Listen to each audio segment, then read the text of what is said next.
I know many women who are in abusive marriages but can't leave because they're afraid of ending up alone with their kids. Whew. I think I've addressed that already. That you've got to balance the effect on the kids of being alone with the effects on the kids of being subject to abuse. Secondly, if this person's abusing you, are we sure they're not abusing the children too? And in my opinion and my experience, I have not met a physically abusive spouse who is not at least emotionally abusive to their children. Let me repeat. I'm not saying they don't exist. And I've seen a few. Every time I've seen physical abuse in a marriage, there is at least alleged emotional abuse of the children. Because a person who is able to physically harm you is obviously dysfunctional. They may love their children, they may not hit their children, but it's very likely that they're at least emotionally abusive to their children in my experience. Number one. Number two is ending up alone. What do you mean by alone? Do you mean emotionally alone? Sexually alone? Financially alone? Again, because again, this is an example where I think the church has gotten a bad rap. It's a complex decision for the victim of abuse to want to separate or leave the abusive situation. There are usually good reasons or good times in every bad marriage. There's a reason you married this person in the first place, except you were forced. Very few abusers are abusive round the clock. They could be perfect 99% of the time, and then every so often they fly off the rails.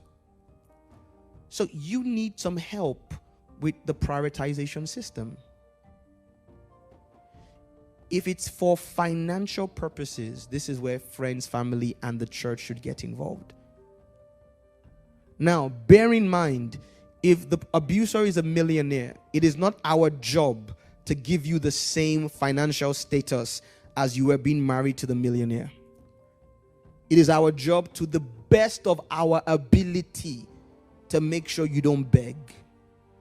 To the best of our ability. In essence, if we don't have money to help you with, we don't have. But to the extent we do, yes, we must and should step in. Secondly, you may have to prioritize your life and emotional stability of yourself and your children over and above the money or financial status you are trying not to lose. So there is a cost. You married that person if you were not forced. You made an act of your will you must take some responsibility for. And if the only way out of that abusive circumstance is a reduction in your financial status, that's a decision you may have to make. There's also legal help and advice, because many times if you can prove that the reason for the dissolution, where's the water? Oh, there it is. The reason for the dissolution of a marriage is systemic abuse, many times the law will step in and ensure, and I think that's one of the things we have going for us here in the Western world. I know that sadly in the quote-unquote developing world, including the African continent, that does not exist in some cases. In some cases it does, and in other cases where it exists in codified law, the law is not worth the paper it's written on, because in practice it might as well not exist. I understand that. And like I said, friends, families, and the church should do their best to get involved to assist. Right? If it's because you don't want giving financial, you don't want the stigma of being divorced or on your own. If you're one of those people, male or female, who always need to be in a relationship, then you need counseling. You need to break your idolization of being in a relationship and marriage and prioritize your well-being and your children's well-being if necessary. One caveat, and I've said this and I will repeat this, and you can stone me if you want, I don't care, this has to be said. If a man or woman says, I know this is abuse, I know it's wrong, I know I have a right to be removed from this circumstance, right, and potentially be able to leave this marriage in a godly way, but I have chosen based on my conviction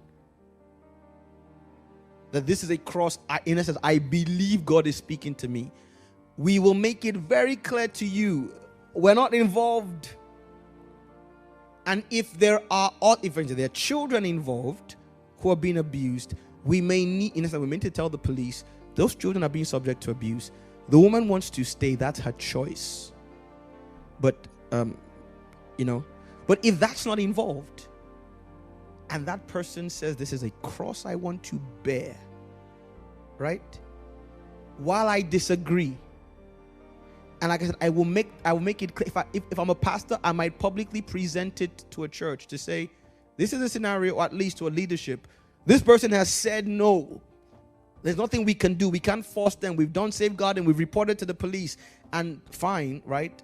I'm saying that person has to be allowed to make their choice as to what between them and their opinion of God is correct.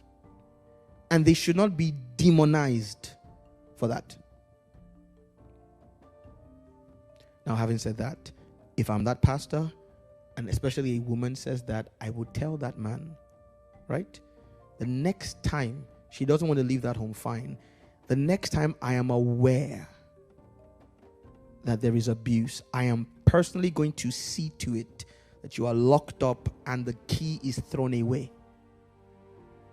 Does that make sense? In essence, it is not at the behest of the abuser. If a crime is committed, a crime is committed. And a crime can be prosecuted without the consent of the victim.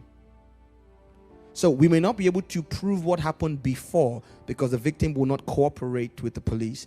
We can prove what will happen moving forwards. And there's measures we can take. Cool? All right.